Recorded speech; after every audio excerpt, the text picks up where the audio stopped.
Hello everyone, today I have a spooky redstone contraption to show you, the automatic jack-o'-lantern. So right now you see a pumpkin with a face in front of you, but if I move forward in time, just a little bit to simulate night, you'll see how it lights up, and there you have a jack-o'-lantern. And then if I go back to daytime,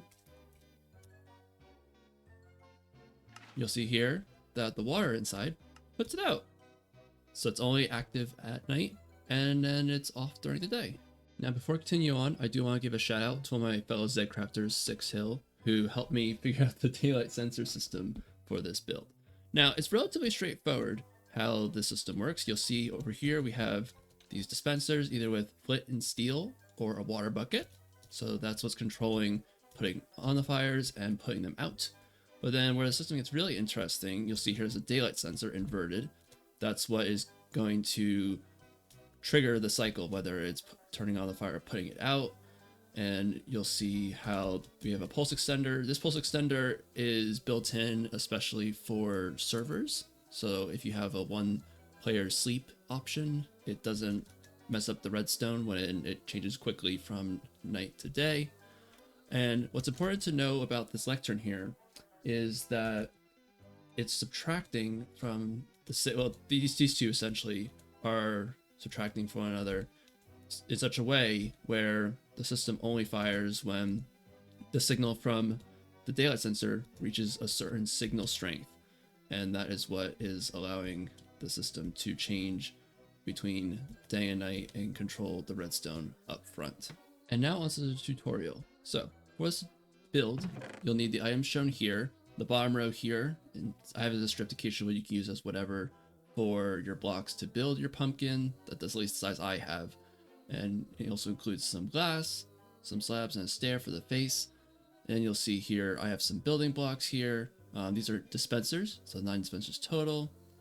Lectern and book are especially important, so make sure it's a book and quill because it needs to go in the lectern. You'll want a piece of glazed terracotta, could be any kind. And then you can either have slime or honey here. Also important, especially for the face on the inside, you're going to want black concrete. So make sure you have black concrete for that part. So first you're going to want to build your pumpkin. In my case, I built a 13 diameter pumpkin. I'll include a link to a helpful website I use to help build my spheres as well as other different shapes. Now, once you've done that, what you're going to do is this front slice here. So look at the front of the pumpkin. You're going to take out this polygon here. To move that, and then you're going to, for now, just fill it in, because what we're going to do is we're going to then take out certain parts of it to create the face. And what you're going to do is we're going to take out the eyes here, then we're going to take out the nose, and then we're going to make the mouth, adding in some slabs here, adding in glass here, and then for the nose, and then for the eyes, then we're gonna come back actually and put in a stair right here. And there's your face. Next, we're gonna hop in and we're going to put our dispensers in place. So what we'll do here is you have 9 total. So there's 1, 2, 3, 4, 5, 6. Now these are gonna be a block back, just so you know. So it's gonna go here, so that's 7. And then 8 and 9. For the next step, I have out my block concrete here. Now the idea of what we're going to be doing here is not only are we placing these platforms here for the fire. Note that if you have fire tick on your server, you're going to need netherrack for the areas where the fires be placed. If you don't though, if you use black concrete, that'd be more ideal for the build. And you'll see here we're going to fill in different spots because ideally outside of the dispensers we don't want any of the redstone showing from the outside. So you're just filling these slots here, but make sure these are the water dispensers right here. Make sure the water has a path so it can go take out these fires, and it also needs to go downward and also put out the fires down here. So we're going to leave them some space here. So there'll be a 2x3 area at the bottom here at the mouth. And then we're going to cover this up. We're going to put few pieces of black concrete here. Make sure you also get the corners on the sides here. Make sure we cover this eye as well. And then you gotta leave this slot open here, this shaft here for the water to pass through. So you're just gonna cover up these two right here. And if we go outside and we look at the front, you'll see that the only redstone visible are the dispensers. The next thing we're going to do is we're going to start putting in the blocks in which the redstone lines for the dispensers are going to go on. So, and it is important where the placement of these blocks go, because we have some redstone later that we're going to be tying in with what we have here. So we have this, we have repeaters, and then redstone dust. Oh, make sure that it's on one tick. That, and then up here we're going to want observers facing this way into the water dispensers here. Make sure also while working on the redstone here that you don't have any of the flint and steel or water buckets in just yet. They'll be placed in later in the build. So you'll see how the observer fires. And then we're going to have some repeaters here. Yeah, like that. You go like that, and then we'll come down here and we'll add these guys in as well. So you have repeater here, redstone connecting them, and then we gotta also set up this last guy right here. So again, repeater and redstone. So now you should have your, oh, a second, these guys need to be repeaters as well. So then you have your 9 repeaters and all the redstone connected for your dispensers. Let's build the pulse extender next, since that's a relatively easy circuit to throw in here. So what we're gonna do here is add in these blocks with redstone dust on top.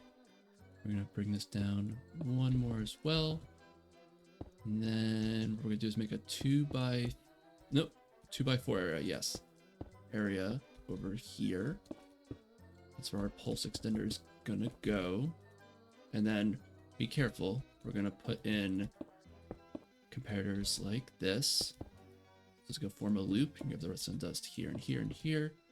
We're gonna add a block here, and then we're gonna have a repeater here set to 4 ticks, and that'll come from our next circuit, which will be related to the daylight sensor. And for the last circuit here, we're actually gonna go backwards. So what you're gonna do is you're gonna put the glazed terracotta here, redstone dust on top. Then we're going to add this redstone block. Turning around, you're gonna place the observer facing this way, slime or honey next to it. And we need a sticky piston up here. You're gonna put some more blocks. Forgot my block of choice.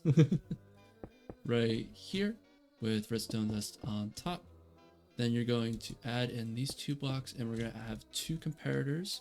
You have one coming out of there and one coming out of here.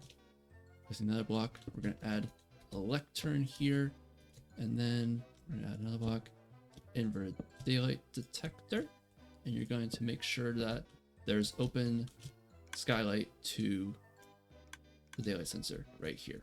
One more thing I almost forgot, we need to connect these 2 redstone circuits down here. So what you'll do is you'll bring out these blocks here, add some redstone. What's going to happen is you see this redstone block here. When the system is triggered, it's going to be pushed out, and it's going to trigger this circuit that fires the dispensers down here. And now for the last part, we're going to put in our book into the lectern. See here, I have it set to page 1. It may need to be changed depending on what server you're putting it on. You'll have to play around with the timing a little bit. But as I was mentioning earlier, essentially what's happening is that the lectern on the current page is giving a certain signal, and it's subtracting from this comparator here. So the only way that this comparator is going to get a signal through is if the signal coming from the daylight sensor is higher than the signal coming from the lectern here. 2 things to note here as I was just testing this out. Make sure you have this block here with andesite and redstone dust connecting these 2 circuits here at the bottom and the top ones, so the top fires actually go off. And also, I notice regarding the lectern, you do want it on page 1, at least in my current setup I have on page 1, but you also want to make sure you have 4 pages. So make sure, and you have to do like 1, 2, 3, 4. But notice how it's firing the redstone right now. So you want it to set to page 1. Like I said, you might have to adjust the timings a little bit. You see how it's lit the fires though, so you may have to reset the fires there. But yeah, make sure you make note of that. And now to test out our automatic jack-o'-lantern. So in my case, I'm just gonna add heat time here. I'm at 1000, that'll take it over to night. See how it turns on. And then if I bring the time back, so time set 1200. You'll see how the water goes out, puts the fires out, and then turns off again and clears out. And there you go. And there you have it, everyone. Your automatic jack-o'-lantern. If you're looking forward to seeing more Redstone content, please make sure to like and subscribe. And until next time, I'll catch y'all later. Bye.